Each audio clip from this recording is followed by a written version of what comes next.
एक समय की बात है, एक नगर में एक बहुत ही धनवान व्यापारी रहता था।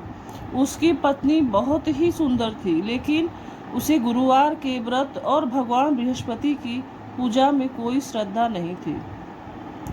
वह स्त्री हर गुरुवार को घर की सफाई करती, बाल धोती और पीले वस्त्र पहनने की बजाय काले कपड़े पहनती। जो भी व्यक्ति उसे गुरुवार के व्रत का महत्व समझाता, वह उसका मजाक उड़ाती। धीरे धीरे भगवान बृहस्पति उससे नाराज हो गए। उनके क्रोध के कारण उस व्यापारी का सारा धन वैभव नष्ट हो गया। घर में गरीबी आ गई और खाने के लिए भी अन्न नहीं बचा। एक दिन उस स्त्री को बहुत पछतावा हुआ। तभी एक वृद्ध ब्राह्मण उसके घर आए। वह वास्तव में भगवान बृहस्पति ही थे।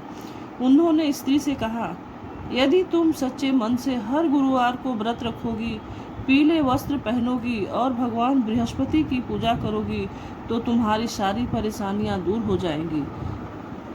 धीरे धीरे स्त्री को अपनी गलती का एहसास हुआ। उसने अगले ही गुरुवार से पूरे विधि विधान से व्रत करना शुरू कर दिया। वह पीले वस्त्र पहनती, केले के पेड़ की पूजा करती और भगवान बृहस्पति की कथा सुनती। कुछ ही समय में उसके घर में फिर से सुख समृद्धि आने लगी। धन धान्य की कोई कमी नहीं रही और उसका जीवन खुशियों से भर गया।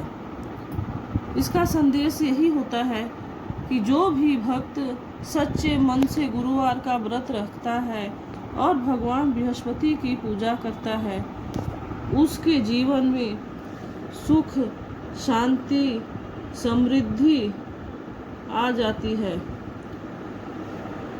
बोलिए।